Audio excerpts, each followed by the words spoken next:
आज की इस क्लास में मैं बीएल आप सभी विद्यार्थियों का हार्दिक स्वागत करता हूं। विद्यार्थियों, आज हम कक्षा 12 की राजनीति विज्ञान की पुस्तक समकालीन विश्व राजनीति का अध्याय नंबर 6 अंतर्राष्ट्रीय संगठन संयुक्त राष्ट्र संघ का अध्ययन करेंगे। आज का हमारा ये दूसरा भाग है। इसी अध्याय के पिछले भाग में हमने पढ़ा था अंतर्राष्ट्रीय संगठन के प्रमुख कारण क्या हैं, यानी अंतर्राष्ट्रीय संगठन की आवश्यकता क्यों है। इसके अलावा संयुक्त राष्ट्र संघ का विकास है वो किस तरह से हुआ और संयुक्त राष्ट्र संघ के प्रमुख अंग कौन कौन से थे। इन सारी बातों का अध्ययन हमने पिछले भाग में किया था। आज के इसी अध्याय के इस भाग में हम अध्ययन करेंगे। तो आज के हमारे ये 4 प्रमुख बिंदु हैं। पहला है संयुक्त राष्ट्र संघ में सुधार, यानी संयुक्त राष्ट्र में सुधार किस तरह से होने चाहिए। 2 तरह से होने चाहिए। एक है प्रक्रिया और ढांचे संबंधी और दूसरा है न्यायाधिकार संबंधी। यानी संयुक्त राष्ट्र सुधार किस तरह से होना चाहिए। 2 तरह से होना चाहिए। एक प्रक्रिया और ढांचे संबंधी और दूसरा है न्यायाधिकार संबंधी। न्यायाधिकार का मतलब न्याय संबंधी मामला। दूसरा बिंदु है संयुक्त राष्ट्र संघ में सुधार और भारत, यानी भारत है वो संयुक्त राष्ट्र में किस तरह के सुधार चाहता है। तीसरा है एक ध्रुवीय विश्व में संयुक्त राष्ट्र संघ की भूमिका। एक ध्रुवीय विश्व यानी आज विश्व की एकमात्र शक्ति कौन, अमेरिका। तो एक ध्रुवीय विश्व में संयुक्त यानी आज अमेरिका जो एक विश्व की महाशक्ति है, ऐसी स्थिति में संयुक्त राष्ट्र संघ है वो क्या भूमिका निभा सकता है। और चौथा हमारा बिंदु रहेगा प्रमुख एजेंसियां, यानी संयुक्त राष्ट्र संघ के अलावा अन्य और कौन कौन सी प्रमुख एजेंसियां हैं जो मानव कल्याण और जनहित के लिए काम करती है। तो इन 4 बिंदुओं का अध्ययन आज की हम इस क्लास में करेंगे। तो शुरू करते हैं। सबसे पहले हमारा बिंदु है शीत युद्ध के बाद यूएनओ में सुधार, यानी सबसे पहले बात यह आती है कि शीत युद्ध के बाद यूएनओ में सुधार होना चाहिए। यूएनओ से मतलब हमारा संयुक्त राष्ट्र संघ से है, यानी शीत युद्ध के बाद यूएनओ में सुधार क्यों होने चाहिए। तो 1991 से निम्न बदलाव हुए हैं, यानी 1991 से ये निम्न तरह से बदलाव हुए हैं जिसके कारण हम कह सकते हैं कि शीत युद्ध के बाद यूएनओ में सुधार होने जरूरी है। पहला है सोवियत संघ का विघटन। तो सोवियत संघ का विघटन कब हुआ था। 1991 में सोवियत संघ का विघटन हुआ था। और सोवियत संघ के विघटन के पश्चात अमेरिका है वो आज विश्व की सबसे बड़ी ताकत है, यानी अमेरिका वो सबसे ताकतवर देश है। और रूस और अमेरिका के बीच संबंध कहीं ज़्यादा सहयोगात्मक है। यानी पहले क्या था, 1951 यानी 1945 से लेकर के 1991 तक सोवियत संघ और अमेरिका दोनों एक दूसरे के शत्रु थे। और दोनों है वो एक दूसरे से शत्रु होने के कारण वो दोनों के बीच में कई सहयोग नहीं था। लेकिन आज है वो सोवियत संघ का उत्तराधिकारी कौन है, रूस। यानी सोवियत संघ का उत्तराधिकारी रूस और अमेरिका के बीच में संबंध कहीं ज़्यादा सहयोगात्मक है पहले की बजाय। यानी पूरी तरह से तो सहयोग नहीं है, लेकिन पहले की बजाय रूस और अमेरिका के बीच में संबंध है वो कहीं ज़्यादा सहयोगात्मक है। और चीन है वो एक महाशक्ति के रूप में उभरा है, यानी चीन है वो भी आज देखो इस तरह से अपनी तरक्की कर रहा है, अपनी शक्ति को इस तरह से बढ़ाया कि वो आने वाले समय में एक महाशक्ति का रूप ले सकता है। 5वां बिंदु है कि एशिया की अर्थव्यवस्था में अप्रत्याशित तरक्की, यानी जब संयुक्त राष्ट्र संघ की स्थापना हुई थी तब और आज का जो एशिया के जो देश हैं उनमें काफ़ी अंतर आ गया है। यानी जब संयुक्त राष्ट्र संघ की स्थापना हुई थी यानी तब तो इन देशों का उदय हुआ था और उस समय ये देश बहुत ही गरीब थे, लेकिन आज ये देश अपनी अर्थव्यवस्था को इतनी आगे ले गए हैं कि इन्होंने वो भी एक शक्ति के रूप में उभर रहे हैं। और नए देशों का संयुक्त राष्ट्र संघ में शामिल होना, कहने का मतलब है कि जब संयुक्त राष्ट्र संघ की स्थापना हुई थी तब इसके मात्र 51 सदस्य थे, लेकिन आज इसके जो सदस्य देशों की संख्या वो बढ़ करके 193 हो गई है। यानी जो सोवियत खेमे के विघटन से पश्चात जो नए देश बने थे वो देश भी आज संयुक्त राष्ट्र संघ के सदस्य बन चुके हैं। तो कहने का मतलब है कि जो नए सदस्य हैं वो संयुक्त राष्ट्र संघ के अंदर शामिल हो चुके हैं और इसकी जो सदस्य संख्या वो बहुत ज़्यादा बढ़ चुकी है, यानी कहाँ 51 और कहाँ 193। तो इस तरह से भी इसमें सुधार होना ज़रूरी है। और इसके अलावा वैश्विक चुनौतियाँ, यानी ऐसी चुनौतियाँ जो विश्व स्तर पर हैं, उनमें है जनसंहार, गृह युद्ध, जातीय संघर्ष और पर्यावरण की हानि आदि कई चुनौतियाँ जो वैश्विक स्तर पर हमारे सामने हैं। तो ये हमने पढ़ा कि वह शीत युद्ध के बाद में यूएनओ में सुधार। तो शीत युद्ध के बाद में यूएनओ में सुधार क्यों होना चाहिए। तो 1991 से, यानी शीत युद्ध समाप्त कब हुआ? 1991 में। तो 1991 से ये निम्न बदलाव हुए हैं, जिसके कारण हम कह सकते हैं कि भाई जो यूएनओ यानी संयुक्त राष्ट्र संघ है उसमें सुधार होने चाहिए। तो ये 7 अपने इसमें प्रमुख बिंदु हैं जिसके कारण हम कह सकते हैं कि संयुक्त राष्ट्र संघ में सुधार होने चाहिए। अब आगे बात यह आती है कि संयुक्त राष्ट्र संघ में सुधार है वो किस तरह से होने चाहिए। तो इसमें पहला बिंदु है प्रक्रिया और ढांचे संबंधी सुधार। यानी जब संयुक्त राष्ट्र संघ में सुधार की बात आती है तो संयुक्त राष्ट्र संघ सुधार है वो 2 तरह से है, एक तो प्रक्रिया और ढांचे संबंधी और दूसरा है न्यायाधिकार संबंधी। तो प्रक्रिया और ढांचे संबंधी जो सुधार है उसमें जो सबसे जो महत्वपूर्ण बात है वो है सुरक्षा परिषद में नए सदस्यों का चुनाव। यानी जो सुरक्षा परिषद जो संयुक्त राष्ट्र संघ का एक प्रमुख अंग है उसके अंतर्गत जो सदस्यों की संख्या है वो 15 है, 5 अस्थायी है, 10 अस्थायी है।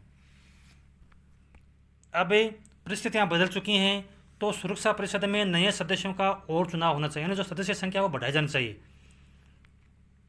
सुरक्षा परिषद में जो अस्थायी सदस्य हैं वो 5 ही हैं जब इसकी स्थापना हुई थी और आज तक वही 5 हैं।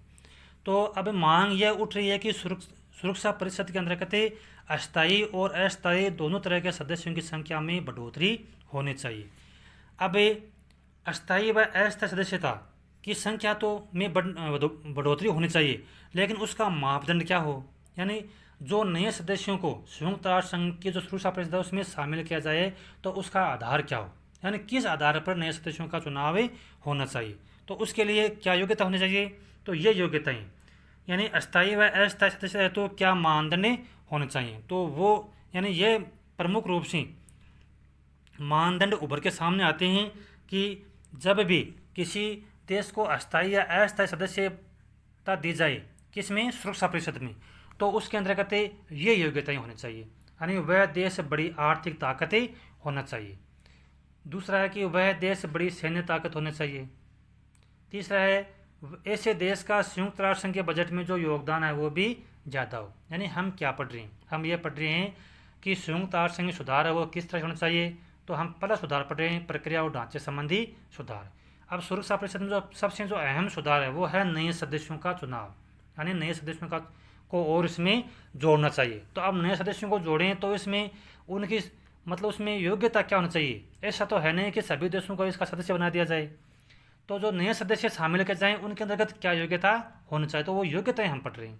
यानी वह देश बड़ी आर्थिक ताकत होना चाहिए, वह देश बड़ी सैन्य ताकत होनी चाहिए और ऐसे देश का संयुक्त राष्ट्र संघ के बजट में योगदान ज़्यादा हो, आबादी के लिहाज से वो बड़ा राष्ट्र हो, ऐसा देश है वो लोकतंत्र व मानव अधिकारों का सम्मान करता हो और विश्व के विविधता की नुमाइंदगी करता हो। यानी ये योग्यताएं होनी चाहिए किसमें, जिस देश को अस्थायी व अस्थायी सदस्यता हेतु सुरक्षा परिषद में शामिल किया जाए ऐसे देश के पास में ये प्रमुख योग्यताएं होनी चाहिए। ये 6 प्रमुख योग्यताएं।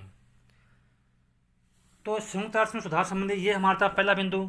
दूसरा बिंदु है न्यायाधिकार संबंधी सुधार, यानी न्याय संबंधी सुधार है वो संयुक्त राष्ट्र संघ में किस तरह से होने चाहिए। तो देखो विद्यार्थियों, इसके तहत 2005 के सितंबर में, यानी सितंबर 2005 के अंतर्गत संयुक्त राष्ट्र संघ का एक सम्मेलन हुआ था और उसमें यूएनओ को यानी संयुक्त राष्ट्र संघ को ज़्यादा प्रासंगिक बनाने के लिए निम्न कदम उठाने का फैसला किया। ज़्यादा प्रासंगिक मतलब इसको ज़्यादा महत्व, ज़्यादा तवज्जो देने के लिए ये निम्न कदम उठाने का फैसला किया।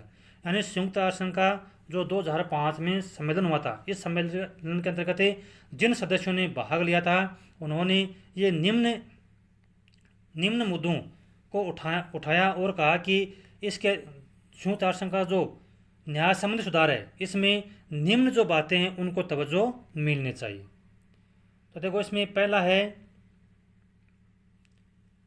शांति संस्थापक आयोग का गठन, यानी संयुक्त राष्ट्र संघ के न्याय संबंधी मामलों में सुधार हेतु 2005 के अंतर्गत जो संयुक्त राष्ट्र संघ का सम्मेलन हुआ इसके अंतर्गत निम्न बातों के ऊपर सदस्य देशों में सहमति बनी थी।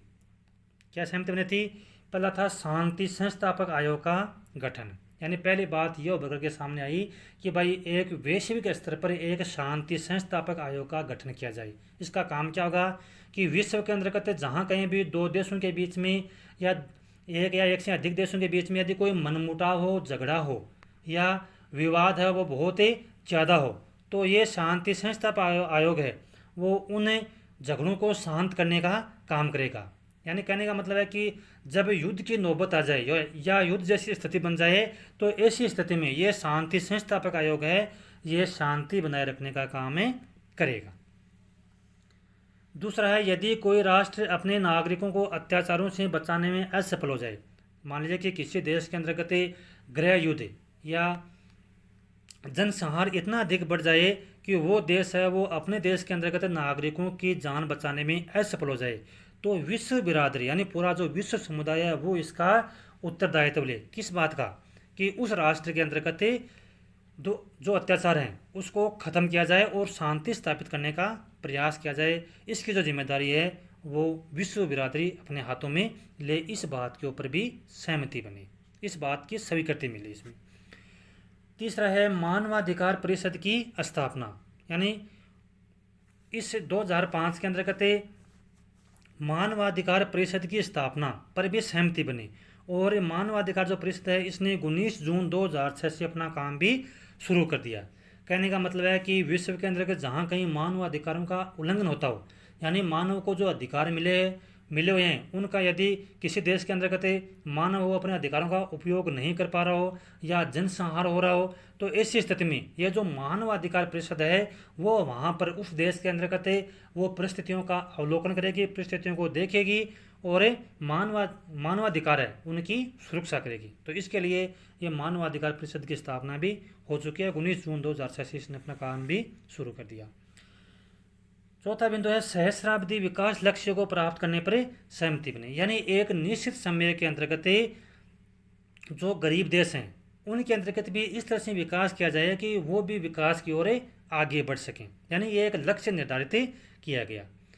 और हर रूप रीति के आतंकवाद की निंदा, यानी आतंकवाद की निंदा है वो हर तरह से की गई, चाहे भले वो किसी भी रूप में हो। आतंकवाद है वो गलत है और इसको समाप्त करने का प्रयास करना चाहिए। यानी पूरे विश्व समुदाय का यह कर्तव्य बनता है कि आतंकवाद को कोई भी देश वो बढ़ावा नहीं दे और आतंकवाद है वो एक समाज के लिए, किसी देश के लिए, यानी सब के लिए कि ये एक अभिशाप है और आतंकवाद की हर तरह से निंदा की जानी चाहिए। एक लोकतंत्र कोष का गठन किया गया, यानी एक लोकतंत्र कोष का गठन किया गया और इसके अंतर्गत एक राशि वो एकत्रित करने का सुझाव इसमें दिया गया ताकि विश्व के अंतर्गत जहाँ कहीं लोकतंत्र को खतरा हो उस लोकतंत्र को बचाया जा सके। और सातवां बिंदु था ट्रस्टीशिप काउंसिल, यानी जिसको न्यायशीता परिषद कहते हैं, उसको समाप्त करने पर सहमति बनी थी। यानी जैसा कि हमने पिछले भाग में हमने पढ़ा था कि जो संयुक्त राष्ट्र संघ का पहले एक प्रमुख अंग था, कौन सा था? ट्रस्टीशिप काउंसिल जो संयुक्त राष्ट्र संघ का प्रमुख अंग था, यानी जिसको हिंदी में क्या कहते हैं? न्यायशीता परिषद। लेकिन इसको इस सम्मेलन के अंतर्गत उसको समाप्त करने पर सहमति बनी। यानी न्यायशीता परिषद का मतलब ये था कि यानी ऐसे देश या ऐसा क्षेत्र जो बिल्कुल जिसने जो विकास की दृष्टि से बहुत पिछड़ गया हो, यानी ऐसे देश को या ऐसे क्षेत्र को संयुक्त राष्ट्र संघ के अंतर्गत जो शक्तिशाली देश थे उनको उनके संरक्षण में उनको दिया गया था। लेकिन अब जब पलाऊ था उसको भी स्वतंत्र कर दिया गया, जो अंतिम देश था जिसको संरक्षण में रखा गया था। तो अब कहने का मतलब है कि ट्रस्टीशिप या जो न्यायशीता परिषद है उसके पास में कोई काम रहा ही नहीं, तो अब इसकी कोई जरूरत नहीं है। तो इसकी जरूरत नहीं है तो इसका मतलब इसको समाप्त कर देना चाहिए। तो इस सम्मेलन के अंतर्गत इसको समाप्त करने के ऊपर सहमति बनी। तो विद्यार्थियों हमने ये पढ़ा था कि यानी संयुक्त राष्ट्र संघ के अंदर सुधार जो न्याय संबंधी सुधार है उसके अंतर्गत कौन कौन से सुधार होने चाहिए। तो ये 7 प्रमुख पॉइंट हैं, 7 प्रमुख बिंदु है जिसके अंतर्गत न्याय संबंधी मामलों के अंतर्गत ये सुधार होने चाहिए। यानी इन सुधारों पर सहमति कब बनी? जब 2005 के अंतर्गत सितंबर में संयुक्त राष्ट्र संघ का एक प्रमुख सम्मेलन हुआ, उसमें ये 7 बिंदुओं के ऊपर जो इस सम्मेलन में जितने भी सदस्य देशों ने भाग लिया था उसके अंतर्गत इन 7 बिंदुओं के ऊपर सहमति बनी थी। वो 7 बिंदु में एक बार और दोहरा देता हूँ। शांति संस्थापक आयोग का गठन है। यदि कोई राष्ट्र अपने नागरिकों को अत्याचारों से बचाने में असफल हो जाए तो विश्व बिरादरी वो इसका उत्तरदायित्व ले। एक मानवाधिकार परिषद की स्थापना की जो मानवाधिकारों को बचाने का प्रयास करेगी और 19 जून 2006 से इसने अपना काम भी शुरू कर दिया। और एक निश्चित विकास को प्राप्त करने के लिए सहस्राब्दी विकास लक्ष्य को प्राप्त करने पर सहमति बनी। आतंकवाद की निंदा करने पर सहमति बनी। एक लोकतंत्र कोष का गठन किया गया। तो ये थे 2 तरह से सुधार। एक तो था संयुक्त राष्ट्र में ढांचे और प्रक्रिया संबंधी सुधार और दूसरा था ये न्याय संबंधी सुधार। अब हम आगे बढ़ते हैं और संयुक्त राष्ट्र संघ में सुधार हेतु भारत का क्या सुझाव है, यानी भारत अब वो संयुक्त राष्ट्र संघ में किस तरह के सुधार चाहता है। तो यूएनओ में सुधार हेतु भारत के प्रमुख सुझाव कौन कौन से हैं। पहला सुझाव भारत का यह है कि संयुक्त राष्ट्र संघ की मजबूती व दृढ़ता जरूरी है, यानी भारत यह चाहता है कि वह संयुक्त राष्ट्र एक मजबूत संस्था बने और एक उसमें दृढ़ता होनी चाहिए, यानी जहाँ कहीं भी विश्व के अंतर्गत शांति में बाधा हो, युद्ध की स्थिति पैदा हो जाए या कहीं मानवाधिकारों का उल्लंघन हो रहा है, तो ऐसी स्थिति में ये जो संस्था है संयुक्त राष्ट्र संघ, ये एक मजबूत संस्था के रूप में काम करे।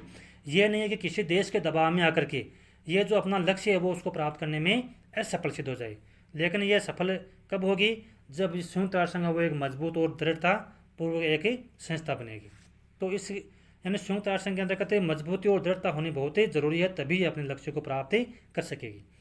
दूसरा भारत का सुझाव है कि विकास का जो मामला वह प्रमुख होना चाहिए, यानी संयुक्त राष्ट्र संघ के अंतर्गत जो प्रमुख मुद्दे हैं उनमें सबसे पहला होना चाहिए विकास का मामला, यानी विकास का मामला प्रमुख होना चाहिए।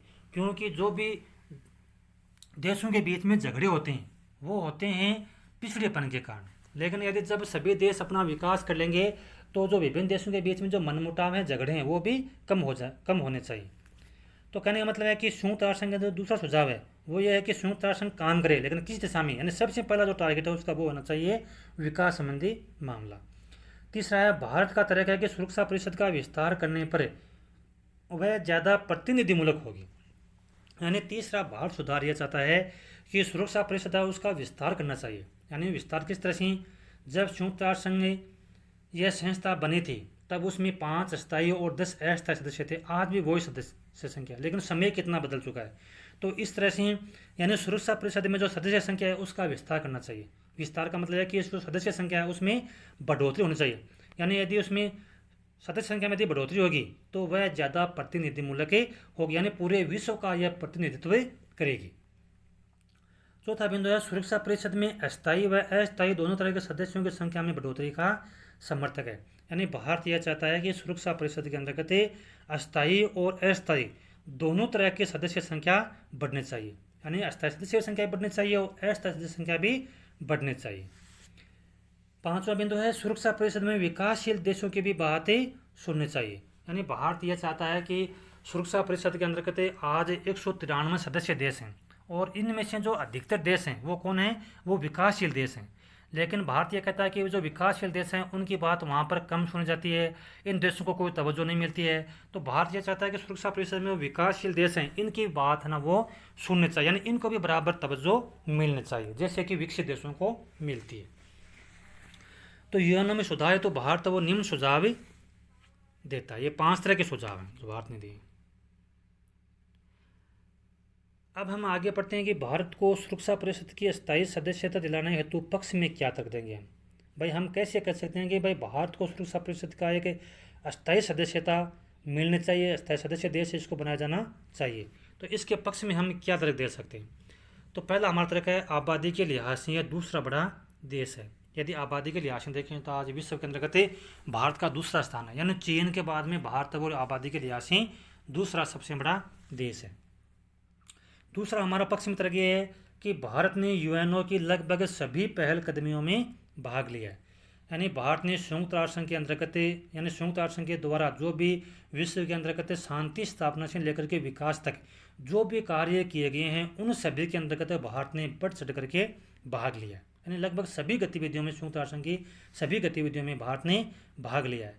तो जब भारत वो संयुक्त राष्ट्र संघ की हर गतिविधि में भाग लेता है और विश्व के अंतर्गत शांति स्थापना को बढ़ावा देता है, तो इस स्थिति में यह एक दावा बनता है भारत का कि भारत को सुरक्षा परिषद का अस्थायी सदस्य देश बनाया जाना चाहिए।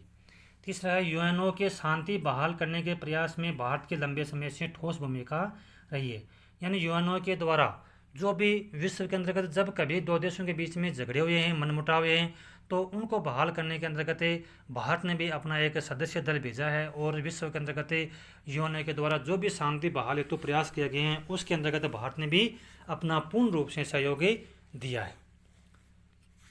चौथा है कि यूएनओ के बजट में नियमित रूप से योगदान, भले ही हम कह सकते हैं कि भारत का यूएनओ में जो योगदान है वो विकसित देशों को ज़्यादा थोड़ा कम है, लेकिन भारत ने जो अपने हिस्सा का जो अंशदान है, इसका जो नियमित रूप से भारत ने अपना योगदान दिया है। तो ये 4 प्रमुख बिंदु हैं। भारत को सुरक्षा परिषद की अस्थायी सदस्यता दिलाएं तो के भारत के पक्ष में हमें क्या तर्क दे सकते हैं, तो ये 4 प्रमुख तरफ है। यानी भारत आबादी के लिहाज से दूसरा बड़ा देश है। भारत ने यूएनओ के जो सभी पहलकदमियाँ उनके अंतर्गत भाग लिया है। यूएनओ के जो शांति बहाल करने के जो प्रयास हैं उसके अंतर्गत भारत की लंबे समय से ठोस भूमिका रही है। और यूएनओ का जो बजट है उसके अंतर्गत भी अपने हिस्सा का जो अंश है वो भारत ने बराबर समय पर दिया है। अब विद्यार्थियों हम आगे पढ़ते हैं कि एक ध्रुवीय विश्व में संयुक्त राष्ट्र संघ की क्या भूमिका है। एक ध्रुवीय विश्व का मतलब है कि आज विश्व की एक महाशक्ति है, वो कौन है? अमेरिका है। तो हम कह सकते हैं भाई अमेरिका है वो संयुक्त राष्ट्र संघ को प्रभावित कर सकता है। तो क्या हम ये मान सकते हैं कि संयुक्त राष्ट्र संघ के अंतर्गत वही होता है जो कि एक महाशक्ति चाहती है? लेकिन हम कह सकते हैं कि एक ध्रुवीय विश्व में आज भी संयुक्त राष्ट्र संघ की अहम भूमिका है। यानी एक ध्रुवीय विश्व के अंतर्गत संयुक्त राष्ट्र संघ वो अपने एक अहम भूमिका निभा सकता है, अदा कर सकता है। अब पहली बात तो हम ये पढ़ेंगे कि भाई अमेरिका का यूएनओ में प्रभाव किस तरह से है। यानी हम पढ़ क्या रहे हैं? हम ये पढ़ रहे हैं कि एक ध्रुवीय विश्व में संयुक्त राष्ट्र संघ की क्या भूमिका। यानी आज जहाँ एक विश्व की एकमात्र शक्ति है अमेरिका, तो ऐसी एकमात्र शक्ति होने के कारण संयुक्त राष्ट्र संघ है वो ऐसी स्थिति में ऐसे समय के अंतर्गत क्या भूमिका निभा सकता है। तो सबसे पहले तो हम यह पढ़ेंगे कि भाई अमेरिका का यूएनओ में प्रभाव वो किस तरह से है। सबसे पहली बात है कि अमेरिका विश्व की एक महाशक्ति है। यानी अमेरिका के बराबर आज दूसरी कोई ऐसी महाशक्ति नहीं है जो अमेरिका की के बराबर है, उसको चुनौती दे सके, एकमात्र महाशक्ति है। दूसरा है यूएनओ के बजट में सबसे ज़्यादा योगदान करने वाला देश है। यानी आज संयुक्त राष्ट्र संघ के अंतर्गत जितना जो विश्व के देश योगदान करते हैं, यानी उसमें सबसे अधिक योगदान करने वाला देश कौन है? अमेरिका। यानी यूएनओ के बजट में सबसे अधिक योगदान करने वाला देश कौन सा है? अमेरिका। तीसरा है कि अमेरिका जो संयुक्त राष्ट्र संघ का जो मुख्यालय है वो अमेरिकी भू क्षेत्र में स्थित है। और चौथा है कि यूएनओ के कई जो नौकरशाह, यानी यूएनओ यानी कहने वाले संयुक्त राष्ट्र संघ के अंतर्गत जो काम करने वाले कर्मचारी है, जो प्रशासनिक जो संगठन के अंतर्गत है जो कर्मचारी आते हैं, जो नौकरशाही हैं, वो सारे किसके हैं? अधिकतर अमेरिका के नागरिक, सारे नहीं अधिकतर वो अमेरिकी नागरिक हैं। और पांचवा है कि अमेरिका के पास है वीटो पावर है। वीटो पावर का मतलब यह है कि यानी संयुक्त राष्ट्र संघ के अंतर्गत जो भी मामले आते हैं उसके अंतर्गत जो 5 स्थायी सदस्य देश है जिनको वीटो पावर प्राप्त है, यदि उनमें से कोई भी देश यदि उस मामले के विपक्ष में होता है तो वो जो प्रस्ताव है वो सुरक्षा परिषद में पास नहीं हो सकता। तो कहने मतलब अमेरिका के पास वीटो पावर है और वो किसी भी जो मैटर है, जो मामला है, उसको अपने वीटो के माध्यम से उसको निरस्त कर सकता है। तो ये तो हमने 5 क्या पढ़े, ये हमने ये देखा कि अमेरिका का यूएनओ में प्रभाव किस तरह से है। तो यूएनओ में अमेरिका प्रभाव इस तरह से है। अमेरिका विश्व के महाशक्ति है। यूएनओ के बजट में सबसे ज़्यादा योगदान करने वाला देश है वो अमेरिका है। जो संयुक्त राष्ट्र का जो मुख्यालय है वो अमेरिका के भूभाग में स्थित है, भू क्षेत्र में स्थित है। और यूएनओ के जो कई नौकरशाह वो अमेरिकी नागरिक हैं और अमेरिका के पास में वीटो पावर। यानी इन 5 तरह से अमेरिका है वो संयुक्त राष्ट्र संघ की जो कार्य प्रणाली है उसको प्रभावित कर सकता है। अब हम ये पढ़ेंगे कि भाई एक ध्रुवीय विश्व में यूएनओ की भूमिका क्या है।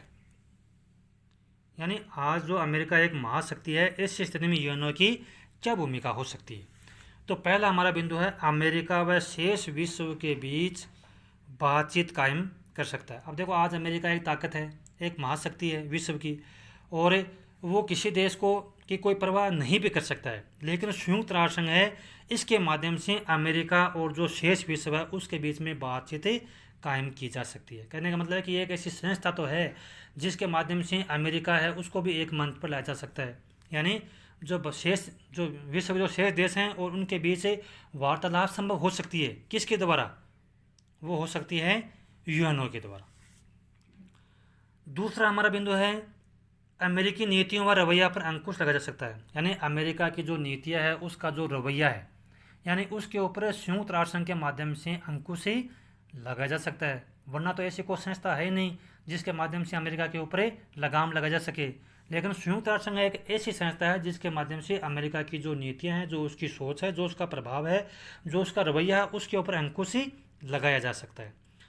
और तीसरा सामाजिक व आर्थिक विकास के मसले पर सभी राष्ट्रों को एक साथ ही किया जा सकता है। यानी जहाँ कहीं विश्व के अंतर्गत सामाजिक और आर्थिक विकास का मामला है, यानी सामाजिक पिछड़ापन और आर्थिक विकास को गति देने के लिए जो विश्व के सभी देश हैं उनको एक मंच पर लाया जा सकता है। यानी आज हम यदि विश्व के सभी देशों को सामाजिक और आर्थिक मुद्दे पर एक जगह ला सकते हैं, एक मंच पर ला सकते हैं, तो वो संस्था कौन सी है? वो संस्था है संयुक्त राष्ट्र संघ। अमेरिका के किसी खास रवैया व नीति की आलोचना भी की जा सकती है। यानी संयुक्त राष्ट्र संघ के माध्यम से अमेरिका की किसी जो खास रवैया और उसकी जो नीति है उसकी आलोचना की जा सकती है, यानी उसकी बुराई की जा सकती है। तो हम कह सकते हैं कि ये मतलब नहीं है कि भाई आज एक ध्रुवीय विश्व के अंतर्गत यूएन का कोई मतलब ही नहीं है। यानी आज एक ध्रुवीय विश्व के अंतर्गत भी जो संयुक्त राष्ट्र संघ है उसकी अहम भूमिका है, हम उसकी भूमिका को नकार नहीं सकते। तो ये ये चार प्रमुख बिंदु हैं जिसके आधार पर हम कह सकते हैं कि एक ध्रुवीय विश्व में भी यूएनओ की प्रमुख भूमिका है।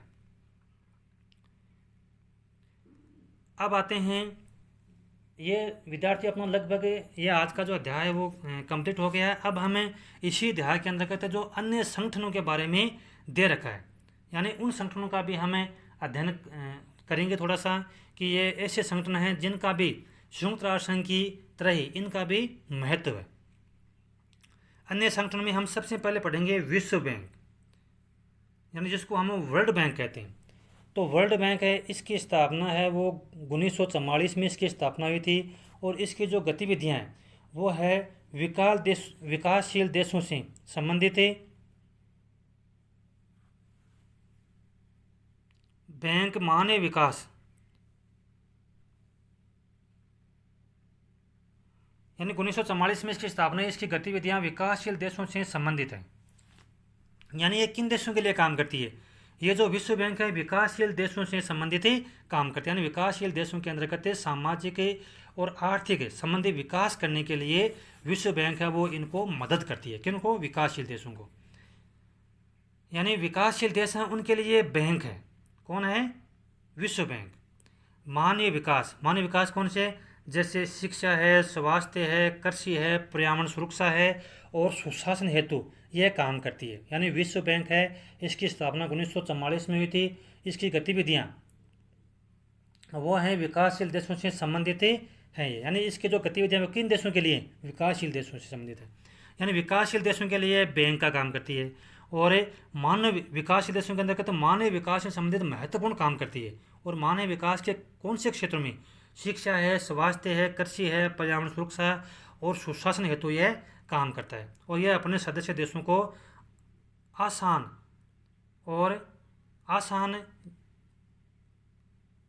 आसान तरीके से यानी ये अनुदान भी देता है, ऋण देता है अपने सदस्य देशों को। यानी जो गरीब और जो विकासशील देश हैं इनको विश्व बैंक है वो ऋण देने का काम भी करती है। और हम कहते हैं कि जो ज़्यादा गरीब देश हैं उनको ये एक बार ऋण देने के बाद में वापस भी नहीं लेती है। अगला जो प्रमुख संगठन है वो है विश्व व्यापार संगठन। तो विश्व व्यापार संगठन की स्थापना वो 1995 में हुई थी। यानी यह वैश्विक स्तर के ऊपर व्यापार के नियम तय करती है। अगला है अंतर्राष्ट्रीय आणविक ऊर्जा एजेंसी। इसकी स्थापना 1957 में हुई थी। परमाणु ऊर्जा के शांतिपूर्ण उपयोग को बढ़ावा देती है। यानी अंतर्राष्ट्रीय आणविक ऊर्जा जो एजेंसी है यह है जो परमाणु ऊर्जा है उसका उपयोग युद्ध के लिए नहीं होकर के बल्कि शांतिपूर्ण उपयोग के लिए इसका उपयोग होना चाहिए। अगला आता है हमारा बिंदु अन्य संगठनों में एमनेस्टी इंटरनेशनल। यानी यह संगठन पूरे विश्व में मानवाधिकारों की रक्षा के लिए अभियान चलाता है। यानी जहाँ कहीं विश्व के अंतर्गत जो मानवाधिकार हैं उनका हनन होता है, मानवाधिकारों का उल्लंघन होता है, तो ये जो एमनेस्टी इंटरनेशनल जो संस्था है यह इसका ध्यान रखती है और मानवाधिकारों की रक्षा के लिए यह एक तरह से अभियान भी चलाती है। अगला संगठन है ह्यूमन राइट्स वॉच। यानी ये जो संस्था है ये भी मानवाधिकारों से संबंधित काम करती है, ये भी मानवाधिकारों की वकालत करती है। यानी जहाँ कहीं भी विश्व के अंदर मानवाधिकारों का उल्लंघन होता है या मानवाधिकारों को नुकसान पहुँचता है तो ये जो दोनों संस्थाएँ कौन सी? एमनेस्टी इंटरनेशनल और ह्यूमन राइट वॉच, यह दोनों ही संस्थाएं मानवाधिकारों को बनाए रखने का प्रयास करती है। तो एक प्रश्न यह बनता है कि भाई मानवाधिकारों की सुरक्षा के लिए दो कौन कौन से प्रमुख संगठन हैं? तो एक संगठन है एमनेस्टी इंटरनेशनल और दूसरा है ह्यूमन राइट्स वॉच। तो विद्यार्थियों, ये था आज का अपना अध्याय नंबर 6, जिसको हमने अपने इस दूसरे भाग के अंतर्गत इसको कंप्लीट कर दिया है। मैं आशा करता हूँ कि आज का यह अध्याय आपको अच्छी तरह से समझ में आया होगा। फिर भी यदि आपका कोई इश्यू है तो आप कमेंट बॉक्स में लिख सकते हैं। एक आपसे यह अनुरोध है कि आप मेरे चैनल को सब्सक्राइब जरूर कर लें, ताकि जो भी मेरे वीडियोज है उसका नोटिफिकेशन आपको तुरंत ही प्राप्त कर सके। इसी के साथ मैं आपसे विदा लेता हूँ। जय हिंद, जय भारत।